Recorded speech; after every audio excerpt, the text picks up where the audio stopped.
Pollution का level बढ़ रहा है, एयर पोल्यूशन बढ़ रहा है, उसकी वजह से AQI बढ़ रहा है। ना सिर्फ एयर पोल्यूशन, यमुना में भी प्रदूषण पिछले कुछ दिनों से बढ़ता हुआ सबको नजर आ रहा है।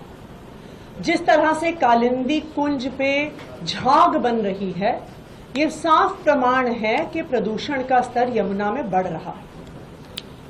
आज दिल्ली वाले ये जानना चाहते हैं कि आखिरकार दिल्ली में हवा में, पानी में प्रदूषण बढ़ने का असली कारण क्या है। आज मैं सभी दिल्ली वालों को बताना चाहूंगी कि दिल्ली की हवा में प्रदूषण बढ़ने का, दिल्ली के पानी में प्रदूषण बढ़ने का असली कारण है भारतीय जनता पार्टी की गंदी राजनीति। सब दिल्ली वालों को पता है कि सर्दी के मौसम में दिल्ली का पोल्यूशन का लेवल बढ़ने का एक महत्वपूर्ण कारण है पराली का जलना। एक तरफ आम आदमी पार्टी की पंजाब सरकार है जिसने लगातार 2 साल के प्रयासों से पराली जलने की घटनाओं को कम किया है।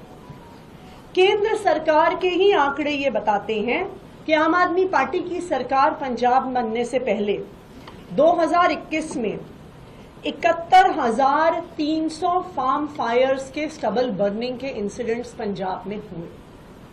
लेकिन आम आदमी पार्टी की पंजाब सरकार के प्रयास से वो 50% रिड्यूस हो गए 2023 तक, जब लास्ट ईयर मात्र 36,600 फार्म फायर्स यानी स्टबल बर्निंग, पराली जलना आधा हो गया आम आदमी पार्टी की सरकार बनने के बाद।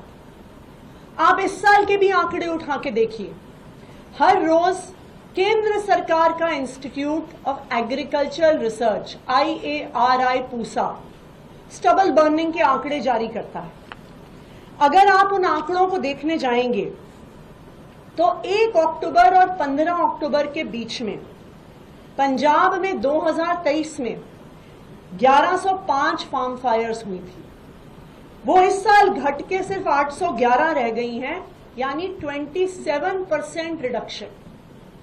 दूसरी तरफ अगर आप हरियाणा और यूपी, जहां पे भारतीय जनता पार्टी की सरकारें हैं, उनके आंकड़े देखने जाएंगे तो दिखता है हरियाणा में जहां पे पिछले साल 1 और 15 अक्टूबर के बीच में 341 फार्म फायर्स हुई थी, वो 23% बढ़कर 417 पहुंच गई हैं।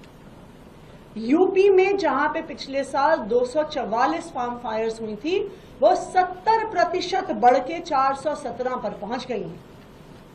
यानी भारतीय जनता पार्टी की गंदी राजनीति बिल्कुल साफ है। अगर आम आदमी पार्टी की पंजाब सरकार पराली जलना रोक सकती है, कम कर सकती है, तो हरियाणा की सरकार क्यों नहीं कर सकती? उत्तर प्रदेश की भाजपा सरकार क्यों नहीं कर सकती? क्योंकि वो दिल्ली वालों के साथ गंदी राजनीति कर रहे हैं। ना सिर्फ इतना, आज सुबह मैं आनंद विहार बस अड्डे गई, क्योंकि आनंद विहार बस अड्डे में कहा जाता है कि उस इलाके में सबसे ज्यादा प्रदूषण होता है। अगर आप आनंद विहार बस अड्डे पे दिल्ली की बसें देखिए, सारी CNG बसेस और सारी इलेक्ट्रिक बसेस हैं। दिल्ली में आज एक भी डीजल बस नहीं है। 2000 से ज्यादा इलेक्ट्रिक बसेस की फ्लीट अब दिल्ली में आ गई है। दूसरी तरफ उत्तर प्रदेश और हरियाणा, जहां से इंटर स्टेट बसेस दिल्ली आती हैं, जहां पे दिल्ली के बॉर्डर पर अनेकों बस स्टैंड्स हैं, उनकी 100% बसें आज भी डीजल बसेस हैं। आनंद विहार के इलाके में प्रदूषण बढ़ने का एक महत्वपूर्ण कारण है सड़क पार करके जो कौशाम्बी बस स्टेशन है, जहां पे यूपी की हजारों डीजल बसेस आती हैं।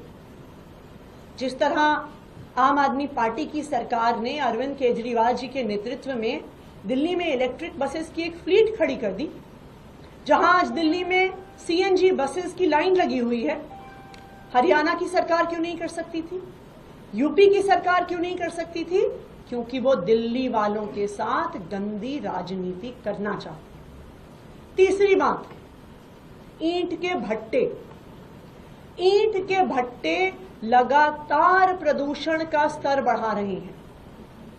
दिल्ली के अंदर एक भी ईंट का भट्टा आपको नहीं मिलेगा, लेकिन एनसीआर के एरिया में अगर आप जाइएगा तो हरियाणा में, यूपी में 3800 ईंट के भट्टे हैं, जिनसे लगातार दिल्ली का और आसपास के इलाकों का प्रदूषण बढ़ रहा है। जो ईंट के भट्टों से पोल्यूशन आता है वो ये थोड़ी देखता है कि जी अब दिल्ली का बॉर्डर आ गया, अब यहां पे प्रदूषण रुक जाएगा। लेकिन भारतीय जनता पार्टी की हरियाणा सरकार ने, यूपी सरकार ने कोई कदम नहीं उठाए इन ईंट के भट्टों का प्रदूषण रोकने के लिए। चौथा, थर्मल पावर प्लांट्स।